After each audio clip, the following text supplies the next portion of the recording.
మన గౌరవ ముఖ్యమంత్రి నారా చంద్రబాబు నాయుడు గారు స్వయంగా ఒక వ్యాసం రాశారు.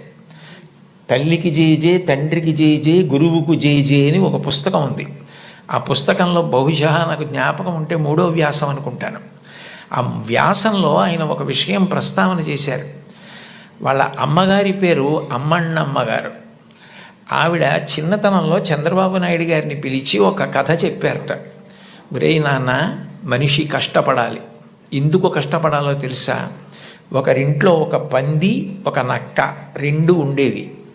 ఆ పంది చాలా కష్టపడి పనిచేసి మధ్యాహ్నం ఇంటికి భోజనానికి వచ్చేది. నక్క పని చేయడం మానేసి చెరుకు తోటల్లో తిరుగుతూ ఊళలు వేస్తూ వచ్చే ముందు బురదలో పొర్లాడి వచ్చేది. పంది ఒళ్ళు కడుక్కుని వచ్చేది. ఇంటికొచ్చి శుభ్రంగా ఉన్న పందిని చూసి ఇదేం పని చేయలేదనుకుని మంచినీళ్లు మాత్రమే పోసేవాడు యజమాని. నక్క ఒంటి నిండా బురదంటించుకోవడం చూసి ఇది బాగా కష్టపడింది అనుకుని బాగా దానికి తిండి పెట్టేవాడు. మోసం ఎన్నాళ్ళు దాగుతుంది? కొన్నాళ్ళకి ఎవరు కష్టపడుతున్నారో తెలిసిపోయింది.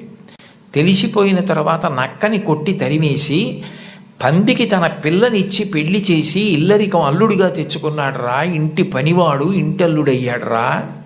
కష్టపడినవాడు వెనక్కి తిరిగి చూడడు జీవితంలో. కష్టపడడం నేర్చుకో అని మా అమ్మ నాకు చిన్నతనంలో చెప్పింది. మా అమ్మ చెప్పిన కథ నా జీవితానికి దిశానిర్దేశం చేసింది. ఆనాటికి ఈనాటికి ఏనాటికి నాకే కాదు మా ఊరంతటికి అదే భగవద్గీత. నేను యథాతథంగా ఆయన వ్రాసిన వ్యాసంలో మాటలే చెప్తున్నాను. ఆ మాటలే నాకు స్ఫూర్తి. ఇప్పటికీ కష్టపడడం నాకు అంత సంతోషం. ఆ కష్టపడడం అన్నది నేను మా అమ్మగారి దగ్గర నేర్చుకున్నాను. ఆ కష్టపడే ఇవాళ ఈ స్థితికి వచ్చాను.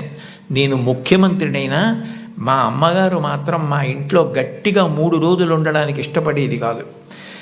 మళ్ళీ వెళ్ళిపోయి ఆ నారావారి పల్లెలో తెల్లవారి 5 గంటలకి లేచి గొడ్డు గోద పొలము పనులు అవి చేసుకోవడం, ఆ కష్టపడ్డము ఆవిడికి ఎంత సంతోషము అని అమ్మగారి ప్రేరణతో తాను ఎంత వృద్ధిలోకి వచ్చారో వ్రాసుకున్నారు.